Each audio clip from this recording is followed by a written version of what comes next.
Muy buenas, queridos seguidores. Hoy vamos a hablar de un tema quizá un poco diferente a lo que suelen estar acostumbrados en este canal, como es el de los alanos en la historia hispánica. Es curioso y paradójico porque es un pueblo de los que ha pasado por la península ibérica, seguramente de los más enigmáticos y de los que menos sepamos, y sin embargo es un pueblo que ha dejado muchísima impronta, no solo como pueblo en sí, sino porque hay una raza de perros que ha continuado durante todos estos siglos en la península ibérica y de ahí pasó al Nuevo Mundo con los conquistadores.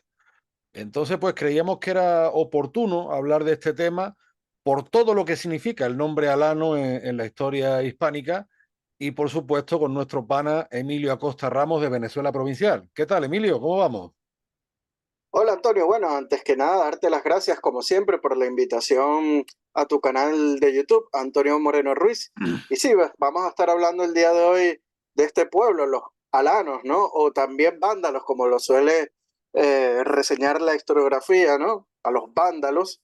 Y bueno, sobre todo después, más que todo, su influencia en el Nuevo Mundo con la incursión o la introducción de esta raza de perros que trajo este pueblo, ¿no? De asiático, podríamos decirlo, o de Europa Oriental, como queramos ubicarlo, ¿no? Sí, a mí me gustaría explicarle, pana, a nuestros Ujú. seguidores que el tema surge porque yo de casualidad, a mí me gustan mucho los canales de YouTube de viaje. Yo sigo muy poco la tele convencional, casi Somos nada, dos. claro. Pero no por nada, no por hacerme el intelectual, sino porque yo valoro, el entretenimiento es una cosa que uno valora también y me gusta el entretenimiento a mi manera, no el que me impongan, ¿no? Y me gustan mucho los canales de los viajeros. Yo una época seguí mucho al mexicano Luisito Comunica y ahora sigo también al Caminante Rojo, que es un español porque está haciendo vídeos de sus viajes por el Cáucaso. También tiene algún vídeo bueno, sí, por el Cáucaso, por Armenia, por Argelia también tiene alguna incursión. Y en un vídeo que él hace por Osetia del Norte, que ellos mismos también se denominan Alania, pues se le presenta un campesino en una aldea en las montañas, que eso tiene que estar bien perdido, y el campesino con mucho entusiasmo le dice, ah, tú eres de España, y empieza a hablarle de los alanos. Nosotros, él se sentía heredero de los alanos, de ese antiguo y mítico pueblo, y nosotros llevamos los perros a la península, hicimos fundaciones allí. A mí me llamó mucho la atención como un campesino, yo no sé los estudios que tendría este hombre, ni falta que le hace, me refiero, porque a mí lo que me llama la atención es la vinculación histórica desde el corazón que tiene este hombre, que como en España, en todo el mundo hispánico, se ha perdido. Y lo hablaba estos días con el maestro Daniel Gómez Aragoneda. Aquí la portada es su libro, uno de sus libros. Un saludo para Daniel, que por cierto voy a estar presentando mi libro Crónicas Sobrenaturales del Imperio Español junto a Daniel el día 30 de noviembre en la librería Tercios Viejos. Tuvimos que cambiar la fecha del 17 al 30, pero bueno, ahí estaremos junto a Daniel. Oye, qué Saludos, Daniel. bueno eso, qué bueno se da todo. Y también lo estuve hablando con mi amigo Luis Carlón, que es el presidente de la Asociación Cultural Fernando III el Santo y sabe más que muchos que se dicen historiadores, sobre todo de nuestra Edad Media. Entonces a mí me llama la atención cómo un campesino de un rincón perdido del mundo puede tener más vinculación histórica y más sabiduría que muchos que aquí presumen de títulos, ¿no? Y eso me lleva, pana, a cómo nos han borrado nuestra historia, cómo nos han quitado además nuestros vínculos comunes, con una táctica muy parecida como la que han hecho en Hispanoamérica, como hemos dicho en otras ocasiones. En Hispanoamérica se pasa seguido de la conquista a la independencia o a la mal llamada independencia. Y hay 3 siglos de virreinato, pues que apenas se tocan. Y aquí hacen el mismo mecanismo. Aquí pasamos de lo poquito que se nos enseña sobre los romanos al supuesto paraíso de Al-Ándalus, mientras que los que va del siglo V al siglo VIII, que es importantísimo y que va a determinar el futuro, pues no tiene importancia, eso es una edad oscura. Entonces, bueno, el reino visigodo de Toledo y los bárbaros, no solo el reino visigodo de Toledo, sino todo lo que ello conlleva, todos los bárbaros que conquistan la península ibérica, aunque finalmente se imponen los godos, que son probablemente los más romanizados, y dentro de esos bárbaros entra un pueblo que no es germánico, aunque hay gente que lo confunde, también lo confunden con los vándalos, pero realmente los alanos, si bien se alían con los vándalos, son oriundos, ellos hablaban una lengua irania, O sea, son oriundos del actual Irán y también del Cáucaso, del sur de Rusia. Son un pueblo bárbaro de las estepas. Y son curiosas las descripciones que hacen Pana, y porque algunos hispanoromanos de la época lo confundían con germanos también. Porque, por ejemplo, el historiador romano Amiano Marcelino sostenía que casi todos los alanos son altos y bien parecidos. Su pelo es normalmente rubio y sus ojos terriblemente fieros.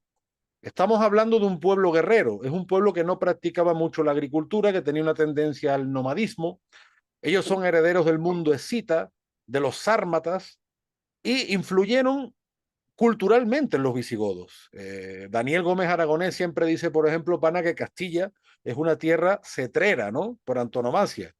Y sabemos que tanto visigodos como árabes toman mucha influencia de los alanos en cuanto a la cetrería, en cuanto al arte de la guerra. Son pueblos que van siempre a caballo, como después en el Nuevo Mundo vamos a ver con la figura del gaucho, la figura del llanero, que son casi también seminómadas. El gaucho o el llanero no practican demasiado la agricultura, son más bien ganaderos, ¿no? Y por supuesto los alanos eran un pueblo eminentemente guerrero. ¿Cuál es el problema? Que como bien nos explica Daniel Gómez Aragonés, hombre, en España tenemos testimonios de templos visigodos. Yo pienso, por ejemplo, en la iglesia de San Juan de Baños, ¿no? En Palencia, bueno, y muchas otras. Pero no hay templos alanos, porque los alanos no entran cristianizados en la península, eran paganos, sabemos que tenían una gran reverencia a su dios de la guerra, que practicaban, por ejemplo, algo que nos puede incluso recordar a Excalibur, lo de clavar la espada en el suelo, pero era una serie de ceremonias muy sencillas y no construyeron templos. En sus creencias no parece ser que no figuraba eso. También es un añadido a la dificultad de estudiar qué influencia pudieron tener estos pueblos, porque no entran realmente mucho, entran, hay quien dice que entran sobre unos 30.000, se asientan, mira, el obispo Idacio, por ejemplo, nos dice, ¿no? Que asoladas las provincias de Hispania por el referido encrudecimiento de las plagas, los bárbaros, resueltos por la misericordia del Señor a hacer la paz, reparten por suerte las regiones de las provincias para establecerse en ellas. Los vándalos y los suevos ocupan la Galaesia, situada en la extremidad occidental del mar Océano. Los alanos, las provincias lusitania y cartaginense, y los vándalos llamados silingos, la Bética. De ahí a que hay teoría, pues que Andalucía procede de los vándalos, ¿no? Incluso los alanos tienen una fugacidad capitalina en Emérita Augusta, que les dura muy poco porque son derrotados. Ellos se alían a los vándalos se proclaman Rex Vandalorum et Analorum, Alanorum, perdón, y acaban pasando el norte de África. Y ahí se le pierde un poco el rastro de este pueblo que, por su cultura guerrera, belicosa, nómada, pastoril, no deja, digamos, mucho testimonio material. Pero sin embargo nos dejan una raza de perro que además todo el mundo refiere el arte de los alanos en la equitación, en la pelea, en la cetrería y en los perros, que criaban grandes perros de presa que utilizaban en sus cacerías. También un pueblo eminentemente cazador, con osos, también es el llamado perro de toro, el alano, sobre todo el alano, muchos años después, siglos después, se va a utilizar para el ganado vacuno, también el ganado bravo. Muchas veces los toros cuando se pelean entre ellos se hieren, o el toro que se pierde y hay que tiene que volver, ¿no? El alano es un animal que tiene una mandíbula muy fuerte y se engancha a la oreja. Yo sé que esto es cruel, pero es que era así. Además, un perro también utilizado para la guerra, como lo utilizaban los romanos, lo utilizaban otros tantos pueblos de Europa y de Asia. Entonces, claro, nos encontramos con un pueblo, Pana, que realmente no nos ha dejado gran cosa, genéticamente tampoco. Sí es verdad que donde más, digamos, hay de genética de estos grupos iranios en la península puede ser en Portugal y en La Mancha, o sea, coincide con los límites donde se asientan, en la Lusitania y en la Cartaginense. Hay gente, pues, ahora con todo esto de las pruebas genéticas que le está saliendo, que tiene un 0, algo de sármata. Yo creo que tiene relación con eso. Y sin embargo, nos dejan una raza de perro que es un ejemplo único en el mundo y que incluso a España ha venido gente, pues, del Cáucaso, de Rusia, a estudiar este caso del alano Sí, español. porque han perdido allá su raza de perro y justamente en España es donde se tienen, todavía sobrevive. Claro, en la otra punta del mundo, imagínate. Entonces, sí sabemos que los españoles que llegan a América, los primeros perros que llevan, bueno, fundamentalmente mastín, el llamado perro de lobo, ¿no? que es el perro que cuida al rebaño. Se le ha puesto tradicionalmente siempre el llamado collar de pincho porque el lobo suele atacar mucho a esta parte. Luego también los galgos, los llamados lebreles, y por supuesto los alanos y sus respectivos cruces que ya se producen en el Nuevo Mundo. Entonces, qué paradoja, ¿no, pana? Porque el alano suena mucho en América. Sí, por supuesto, en la conquista de América no solo fueron protagonistas los hombres, también bravos canes, ¿no? Que acompañaban a las huestes en sus expediciones y fueron importantes, como tú dices, para el pastoreo, la compañía y también la guerra, ¿no? Y bueno, las razas de perros llevados a la conquista eran más que todo estos alanos, pero también habían dogos, mástines, lebreles, podencos y sabuesos, ¿no? Quizás el más célebre de todos los perros es el de Juan Ponce de León, llamado Becerrillo, que fue uno de los más eficaces perros de combate que sirvieron en las filas del ejército de la monarquía hispánica durante la conquista de tierras americanas. Y este ejemplar era perteneciente, curiosamente, Antonio, a la raza de los alanos españoles, ¿no? Y solo sería igualado en destreza y fidelidad por su hijo, Leoncico, que era el Cam de Vasco El de Núñez Núñez de de Balboa, sí, Balboa, señor. que también era un alano, ¿no? O sea, que curiosamente los dos perros que más destacaron en la conquista de América fueron alanos, ¿no? Y nos preguntamos, Antonio, ¿cuándo llegaron los enormes, a la par de fieros dogos y alanos españoles al Nuevo Mundo? Pues tan pronto como arribó Cristóbal Colón, ¿no?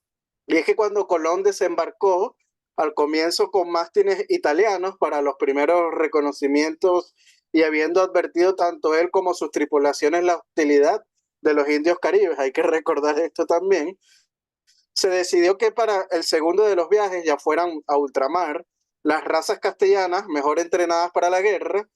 De hecho, hay poco escrito acerca de ello, pero Colón, junto a su hermano Bartolomé y Alonso de Ojeda, hubo de apoyarse los perros para hacer una primera exploración de Jamaica en tierra, ¿no? O sea, las primeras exploraciones, los perros fueron importantes, sobre todo en la isla de Jamaica.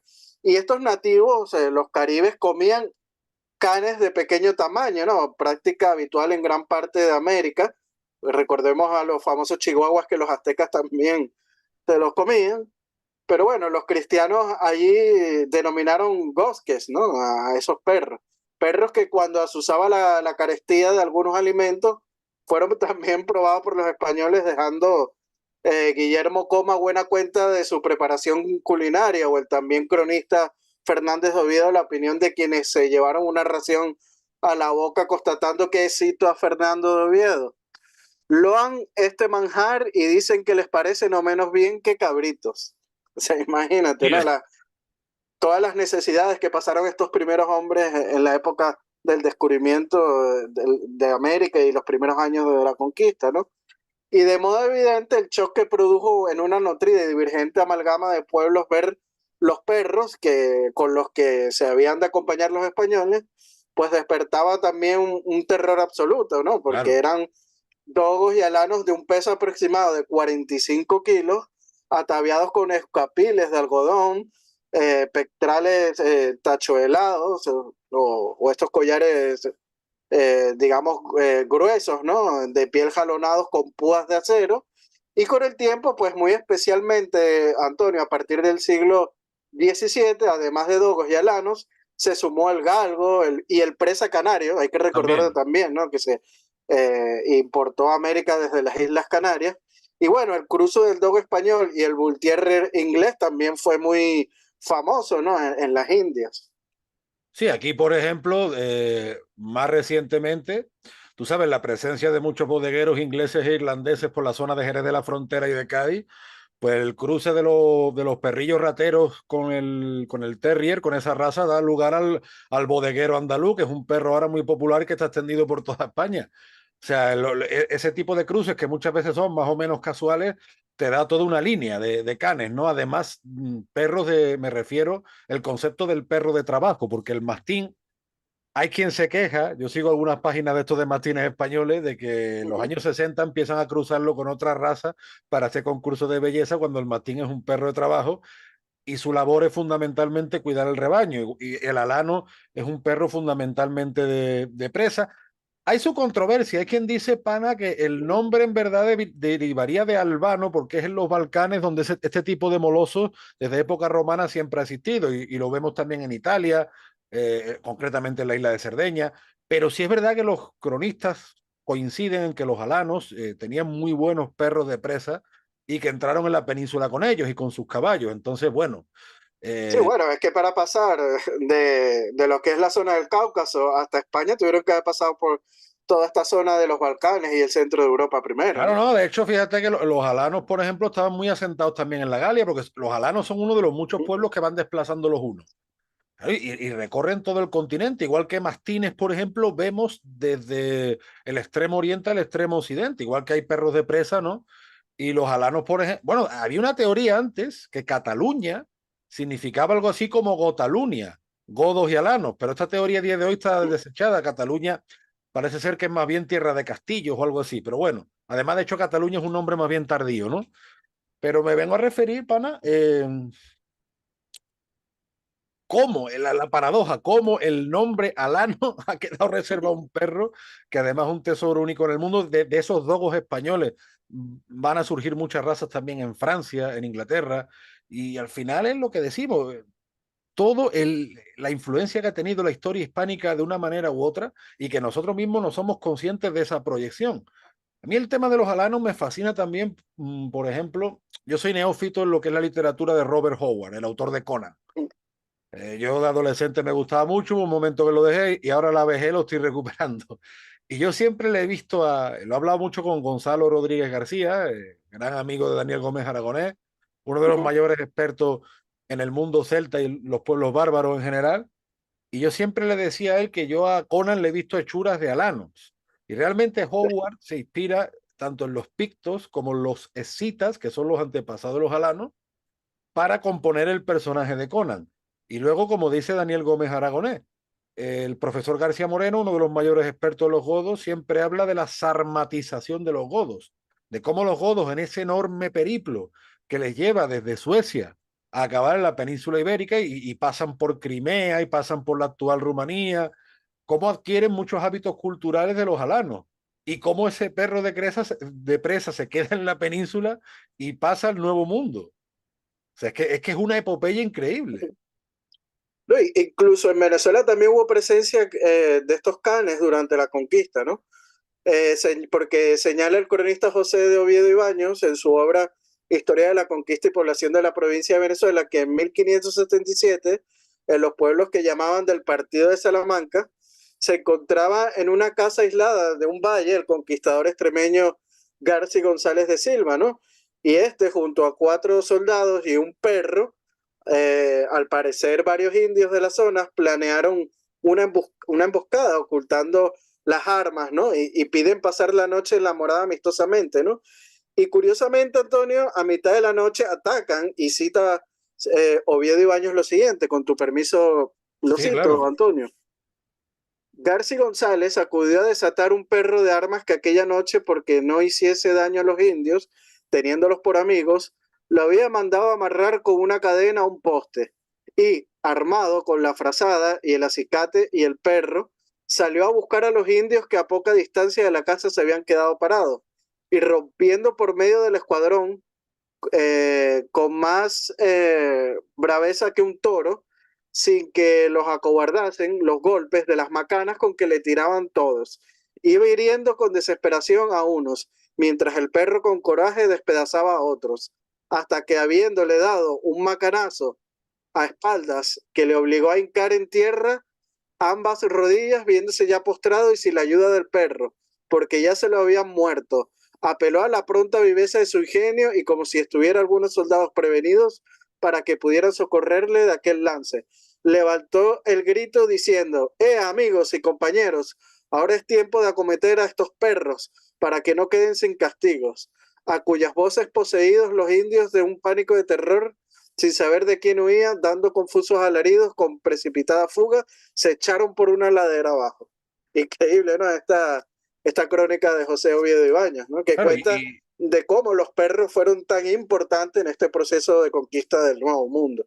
claro, es que era un animal que de esas dimensiones por lo menos no existía en el Nuevo Mundo. O sea, para los indígenas sería como ver un marciano, o sea, sería una cosa increíble, igual que Igual que los los caballos, ¿no? caballos. Recordémonos. Claro, la figura del caballo que sí existió en el continente americano, pero que se había extinguido hacía miles de años.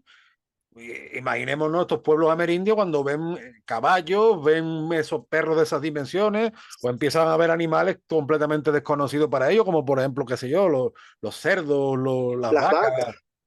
Y además, claro, es importante el apunte que tú has hecho de Colón, porque hay que tener en cuenta que esos viajes se parte de la costa andaluza atlántica.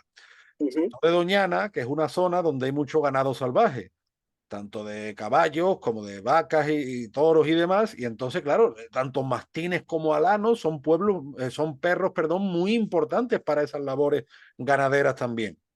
Entonces, en fin, son perros, hay que entenderlo sobre todo en esa época. Si a día de hoy también hay que entenderlo mucho más en esa época, como perros de trabajo, perros con un cometido específico. No existía tanto el concepto de mascota como lo podemos.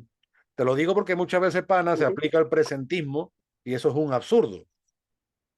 Sí, totalmente de acuerdo contigo. Eran perros que tenían una utilidad en aquella época, tanto pastoril como de guardia, porque también cuidaban aquellas haciendas de la zona, y también para la guerra, por supuesto, para la defensa personal. Y algo importante que tú señalas, Antonio, es como desde la península, todo ese legado de todos estos pueblos de toda Europa, inclusive de Asia, pues se va concentrando en la península y de ahí va a las Islas Canarias primero. Tenemos el caso de las vacas Texas Longhorn, que se dice que salen de Andalucía, pasan por Canarias y luego llegan al Nuevo Mundo y en Mm. la región de Texas pues desarrollan por la geografía y por las condiciones climáticas estos largos cuernos, ¿no? Igual pasa, bueno, con los caninos que hemos hablado el día de hoy, ¿no?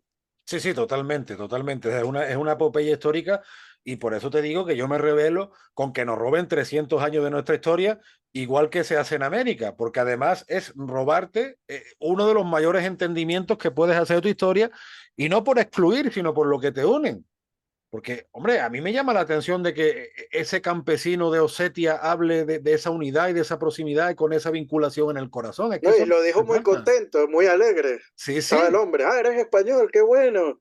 Y empezó a contarle la historia que tú dices. Claro, por eso te digo que nuestra historia debe ser difundida también con esa alegría, ¿no? Sin embargo, a nosotros nos han hecho que un colombiano no conozca historia de Argentina, que un peruano no conozca historia de Venezuela, o que un español y un portugués no conozcan sus historias cuando están relacionadas. Fíjate, pana, que en la universidad, mira que yo he tenido la suerte de estudiar en Sevilla, donde tenemos el archivo de Indias y tenemos un montón de asignaturas o materias relacionadas con historia de América, sobre todo a nivel optativo, que puedes escoger. Sin embargo, tuve una asignatura en la carrera y era optativa, opcional, que era historia de la colonización portuguesa en Brasil.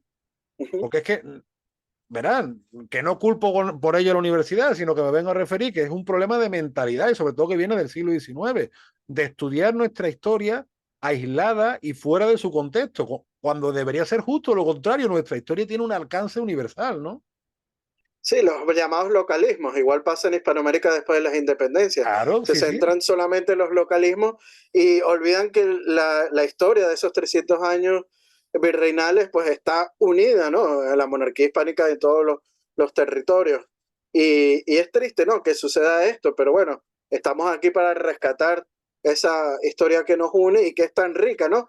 Que llegan desde estos pueblos del Cáucaso hasta el continente americano.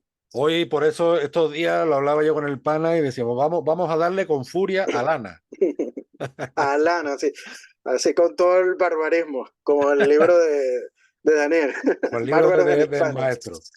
Bueno, pues la verdad, pana, como siempre, un placer charlar contigo de estos temas que hoy nos han llevado desde la Edad Media a la Edad Moderna, atravesando eh, tropecientos años, porque la historia al fin y al cabo es así, la historia pues tiene su continuidad, también tiene sus enfrentamientos, su discontinuidad, pero es bueno, es bonito y es saludable, pues saber todo este tipo de cosas que nos conectan con nuestras raíces. Los alanos yo creo que probablemente será el pueblo más paradójico de la península. Yo creo que muchos hispanos romanos sentirían también terror cuando los verían, aunque es curioso porque en esa época, para en el siglo V, parece ser que hay mucho descontento con la administración romana Incluso vemos algunos cronistas pues que hacen como una especie de indigenismo ibérico de la época. Es bien Sí, curioso. porque el imperio venía en decadencia, hay que decirlo así. Claro, ¿no? Y muchos vieron a los godos como, pues no sé, mejor acogernos a los godos que, pero te digo, incluso es una época, y parece ser que en las épocas muchas veces decadentes es cuando florece la mentalidad indigenista, llamémosle así, ¿no? Entre comillas. Ujú. Bueno, lo Y vemos hoy en día, ¿no? Con cómo se cuenta la historia localmente en Cataluña, en el País Vasco, y desconocen grandes ríos como puede ser el Tajo, que está en la península.